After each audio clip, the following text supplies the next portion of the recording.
Sejam bem-vindos ao Nerdologia de História. Meu nome é Felipe Figueiredo, formado em História, colunista, podcast, youtuber e professor. Entenda mais sobre uma importante lenda japonesa nesse Nerdologia sobre a história dos 47 Ronin. A Vingança de Ako é um evento real acontecido no Japão no início do século XVIII, que ganhou um caráter lendário e tornou-se conhecida como a lenda dos 47 Ronin, ou alguma variação desse título, e ganhou popularidade como o maior exemplo de uma história de vingança da história do Japão, que são chamadas de Adachi. Para muitas pessoas e escritores, a lenda dos 47 Ronin é um grande exemplo para ilustrar a visão samurai do conceito de honra, como definido no Código de Conduta do Bushido, que significa literalmente caminho do guerreiro. A popularidade é tamanha que existe uma palavra para se referir ao conjunto de obras que são baseadas ou inspiradas nesses eventos, Shunshingura, um nome ligado ao significado de lealdade e que inclui peças de teatro, tanto com atores quanto com marionetes, livros, quadrinhos e filmes. Um filme que você talvez conheça é o estrelado por Keanu Reeves, de 2013, que está longe de ser um filme amado no Japão. Como em diversos temas no estudo da história, muitas vezes é perguntado se é possível dizer quais são os eventos reais que temos registros sobre a chamada Vingança de Ako, indo além das lendas e das versões romanceadas. É uma pergunta complicada, já que os principais registros sobre os 47 Ronin se dividem em duas categorias. Primeiro, as tradições orais e culturais, como as peças de teatro, algumas delas contemporâneas aos eventos reais. Essas fontes, por vezes, incluem trechos romanceados ou fantásticos, além de muitas vezes adotarem nomes fictícios para evitar acusações de estarem difamando o nome de uma família. Outro tipo de fonte é a dos registros escritos feitos por diplomatas e estudiosos europeus, supostamente sustentados por outros registros escritos, como cartas e recibos. O primeiro deles foi o do neerlandês Isaac Titsing, publicado em 1822, pouco mais de 100 anos depois dos eventos. O mais famoso registro escrito é o do britânico Algernon Mitford, publicado como parte de uma compilação de traduções e histórias japonesas em 1871, que é considerada até hoje a principal referência sobre os 47 Ronin. Apesar dessa proposta de uma suposta objetividade e embasamento factual, hoje sabemos que ambas as obras dos estudiosos europeus também contêm muitos trechos fictícios e sem referência. Os eventos da história dos 47 Ronin começam em 1701. Naquele ano, 2 daimyo japoneses estavam no castelo do imperador em Edo. Os daimyo eram senhores de terras no que costumamos chamar de Japão feudal, que governavam um território e tinham a lealdade de samurai ao seu serviço e das famílias desse território. Mas eles deviam lealdade ao Shogun, o supremo comandante do Japão, que de fato governava o território. O Shogun era apontado pelo imperador, que exercia funções cerimoniais e religiosas. Já vimos um pouco sobre isso nos Nerdologias sobre o Japão Meiji e sobre o filme O Último Samurai.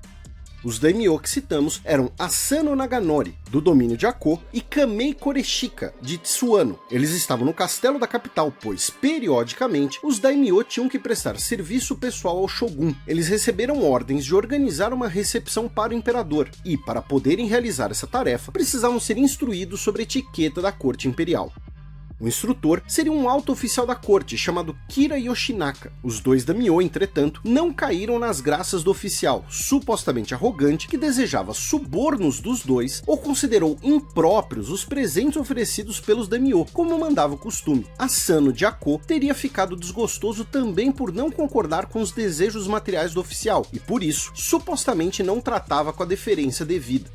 Algumas versões falam em questões como uma suposta falta de adequação de Asano à corte, tentando retratá-lo como alguém ingênuo, e outras falam que o oficial Kira não teria preparado os daimyo adequadamente para sabotá-los. O fato é que a relação não começou bem, e os 3 envolvidos ficaram ofendidos. Kamei de Tsuano, inclusive, pretendia matar Kira para preservar sua honra, porém seus conselheiros o demoveram dessa ideia, já que todo o clã seria punido por um crime grave como esse.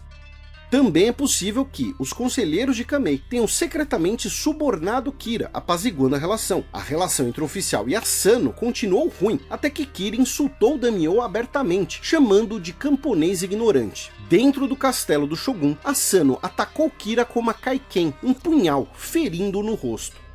Naquele ambiente, era proibido desembainhar uma lâmina salvo para defesa, quanto mais para atacar um oficial da corte. Asano de Ako foi ordenado a cometer seppuku, o suicídio ritual, suas terras seriam confiscadas pelo Shogun, seu clã cairia em desgraça e os homens que deviam lealdade a ele se tornariam Ronin, samurais sem mestre. Asano cumpriu a ordem e tirou a própria vida no dia 21 de abril de 1701. Como mandava o ritual, ele escreveu um poema na cerimônia. Seu segundo em comando, Oishi Yoshio, tentou preservar a família Asano antes de entregar o castelo de Ako ao Shogun. Ele e outros 46 homens não aceitaram a sentença e juraram vingança contra Kira, mesmo sendo proibida nesse caso.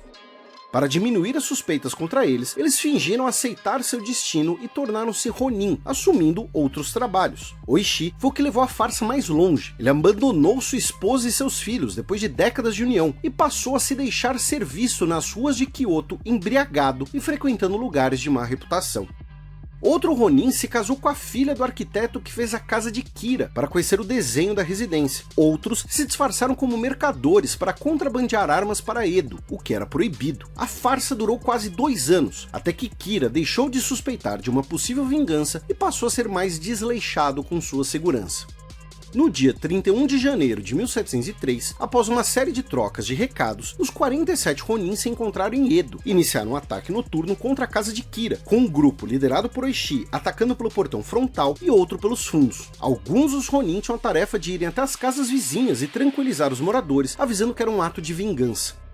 Ronin com arcos e flechas impediram que mensageiros buscassem reforços. 18 guardas e samurai de Kira foram mortos na luta, enquanto todos os Ronin sobreviveram. Kira foi encontrado se escondendo em um depósito de lenha. Ele teria se recusado a cometer seppuku e foi morto por Oishi, que cortou sua cabeça, que foi levada para o cemitério onde Asano estava enterrado, como oferenda dos 47 Ronin pelo cumprimento da vingança pela morte de seu mestre. Um dos Ronin foi enviado para Ako para dar a notícia da vingança. Os outros 46 se entregaram, sabendo que seriam condenados à morte. Eles foram poupados de uma execução e, em sinal de respeito, puderam cometer seppuku no dia 20 de março e foram sepultados junto de seu mestre. O irmão mais novo de Asano foi autorizado a reestabelecer o clã, embora com apenas uma fração das terras anteriores. A história dos 47 Ronin se tornou uma lenda, um grande símbolo japonês de compromisso com a honra, e as sepulturas são visitadas e recebem oferendas até hoje. Por outro lado, a história de vingança foi posteriormente usada pelo regime fascista japonês como propaganda, incentivando o comportamento suicida na população japonesa, tornando o episódio uma lenda nacional para valorizar a ideia de que morrer pela honra era o propósito japonês. E nem todos acharam o comportamento dos 47 Ronin ideal. Um dos principais samurais do período criticou a demora e o planejamento da vingança, afirmando que Kira poderia morrer por acidente ou por doença, o que inviabilizaria a honra do clã. E lembra que esse vídeo é um recorte, claro que infelizmente muita coisa interessante ficou de fora, e fontes e sugestões estão aqui na descrição. Nos comentários do Nerdologia sobre a vida e as criações de Stan Lee, criticaram que estávamos falando de Stan Lee enquanto o Brasil pega fogo. É importante lembrar que os vídeos do Nerdologia não são produzidos de véspera, são feitos com antecedência para permitir qualidade no roteiro e na animação, então é praticamente impossível que um vídeo seja do tema do momento. Muita gente falou do Jack Kirby, e quem sabe teremos um Nerdologia sobre sua vida no futuro. Não se esqueçam de curtir e compartilhar o vídeo, assine nosso canal para conhecer mais sobre a história do Japão e até a próxima!